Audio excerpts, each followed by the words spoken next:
সকলকে জানাই শুভ দুপুর। কারণ দেখো তোমাদের সামনে দুটো দিন ঠিকভাবে আসা হয়নি, কারণ কি বলতো দুটো দিন একটু রেস্ট নিলাম বলতে পারো। এই দুটো দিন পর আবারও তোমাদের সামনে আসলাম, তাও এখন দুপুরবেলা আমার স্নান টান হয়ে গেছে, কিন্তু আমি পুরো একদম ঘেমে নিয়ে গেছি।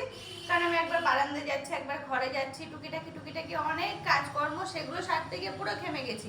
রোদ উঠেছে, গরম, কালকে বৃষ্টি হচ্ছে, তাও আজকে গরম।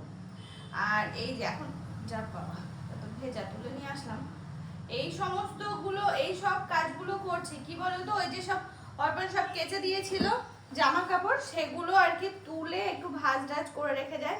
এই হচ্ছে আমার যাওয়ার আগে, মানে ওই বাড়ি হাজরাপুরে বাবার বাড়ি যাওয়ার আগে এই হচ্ছে শেষ গোছানো।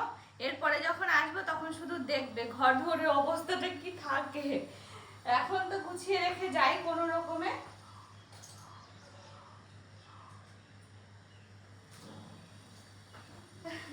অনেক জামা কাপড়, সবগুলো এখন গোছাবো।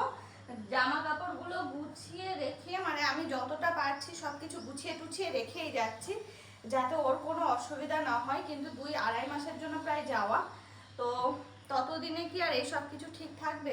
তাও বলে বলে দিতে হবে।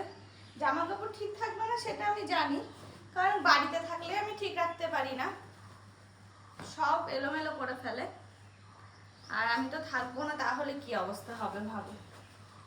ঘর দুয়ারের অবস্থা এখনই তাই দেখার হাল নেই, দুটো দিন ঝাটপাট পড়েনি, সে কি অবস্থা।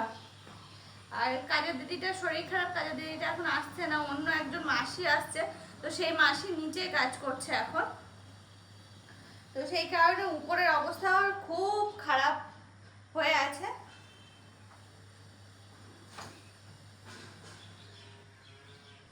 আর আমারও বেশ কটা জামা কাপড় আছে, এগুলোও আমি গুছিয়ে রেখে যাব, যেগুলো আমার নিতে লাগবে না। আর এখানে সব কিছু লোড এক এক করে সব কিছু এনে বিছানার উপরে রাখছি, যা যা নেব সেগুলো জাস্ট ট্রলিটা বার করব, তারপরে এক এক করে ভরবো। অনেক কিছু জমেও গেছে, এখনো অনেক কিছু আসবে। কোটো কাটা ভর্তি হচ্ছে জানো তো, বেশি জামা কাপড়ের থেকে না কোটো কাটা বেশি হচ্ছে।